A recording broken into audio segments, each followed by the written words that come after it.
So as I told you about in learning objectives, one of the objectives is to use medical terminology to describe anatomical components of the ear. And that is important because you need to communicate with others about a location of a structure or a site of lesion. And the currency that is used in describing that is general medical terminology. And that also allows you to use the correct medical terminology to describe structures and locations for a report. Starting at a reference, this we start by looking at the basic anatomical position. And this on your left shows a female in the basic anatomical position, which is standing erect with palms and feet facing forward. And this is the standard reference point that we refer to for all of the positions, movements, and planes, and that will be described. Okay. The positions, and this figure shows all of the directions that we're going to talk about. Right and left, of course, are very natural for us. We've learned that since we were little. And we have other directions: medial, lateral, superior, and inferior. Okay, and then these ones that are less less regularly occurring: distal and proximal. Okay.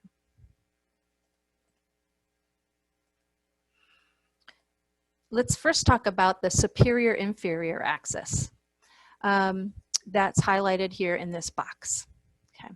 Superior is just like what the word is in English definition. It refers to a structure being closer or higher, closer to the head or higher than another structure in the body.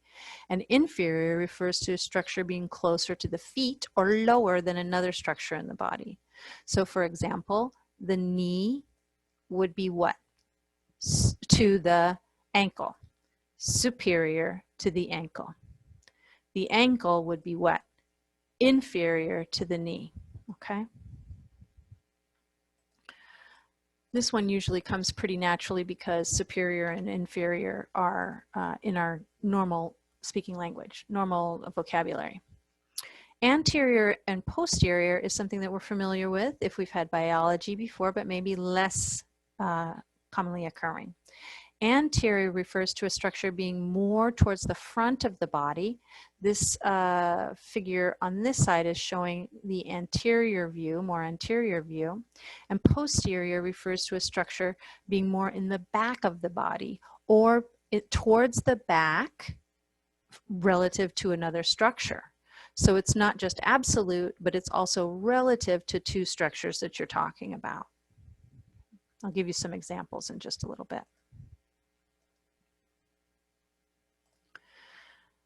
The next axis is the medial and lateral axis. Medial refers to a structure being closer to the midline.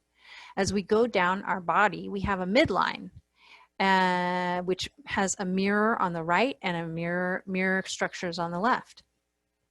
And medial refers to a structure that is closer to that midline or the median plane of the body relative to another structure.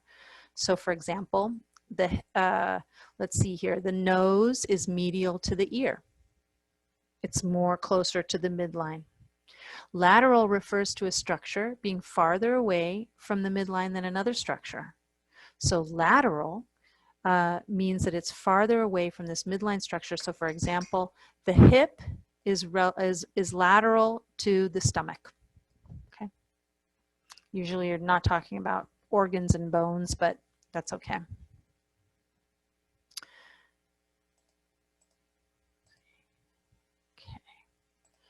And the next axis is the distal and proximal axes. And these are the most complicated ones, actually, because they're the ones that we talk about least. And they're referenced to the extremities only, okay? Distal refers to a structure being further away from the root of a limb. And the root of a limb is where that structure begins. So for example, the upper arm begins at the shoulder, okay? The lower portion of the arm begins at the elbow. Okay.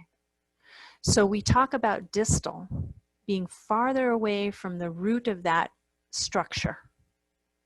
The fingers are distal to the elbow. Okay. And you can't talk about stuff in the middle being distal to one or another. Distal is only when you have an extremity. Okay. Proximal refers to a structure being closer to the root. Okay. So for example, the elbow is proximal to the fingers. Okay. Or the bicep is proximal on the arm relative to the hand. Okay.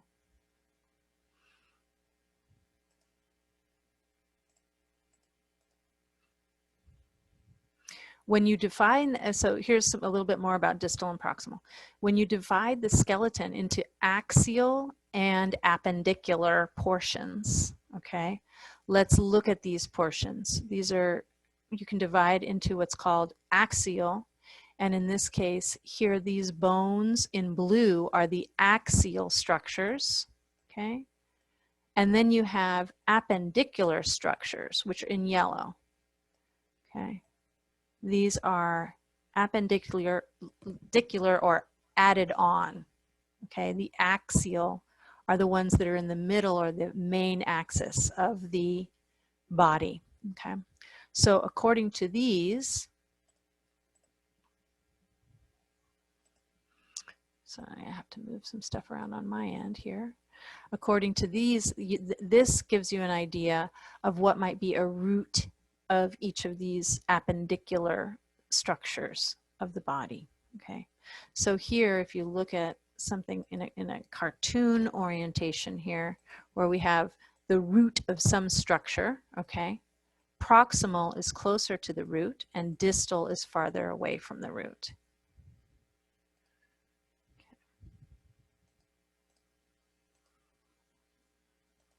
Okay, now we're going to get into some interesting planes at this point. Superficial versus deep.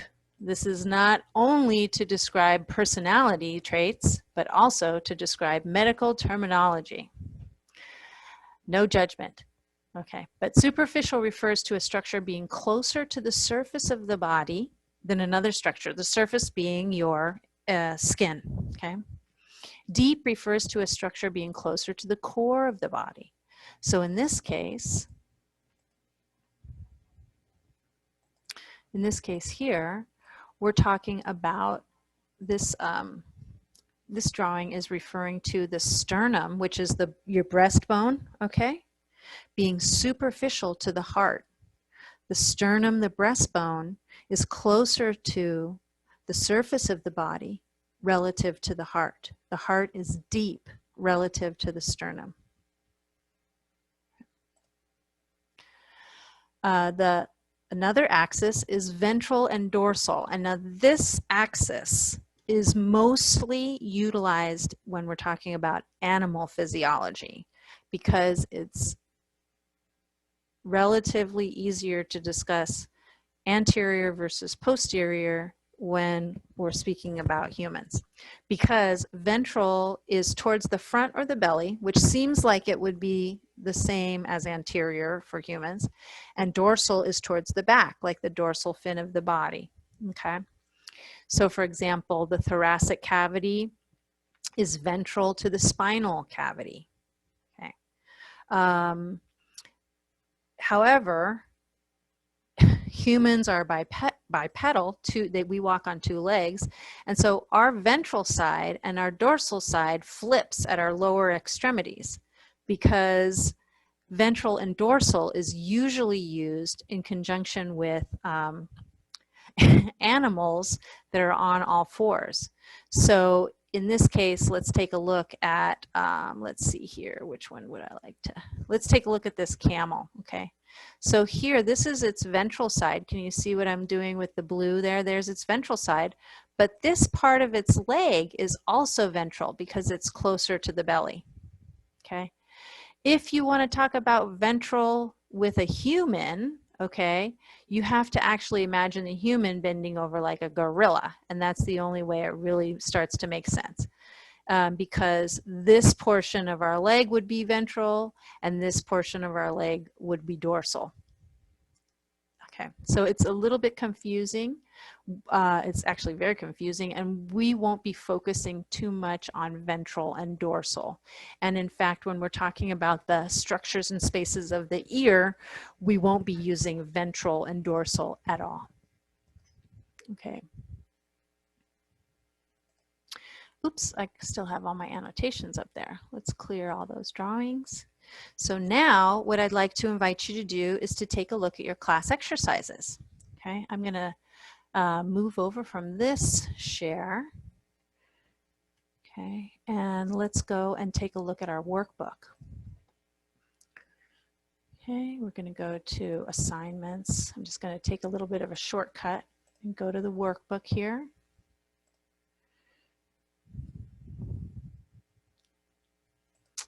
Open Sesame. Oh, okay, there it is. Okay.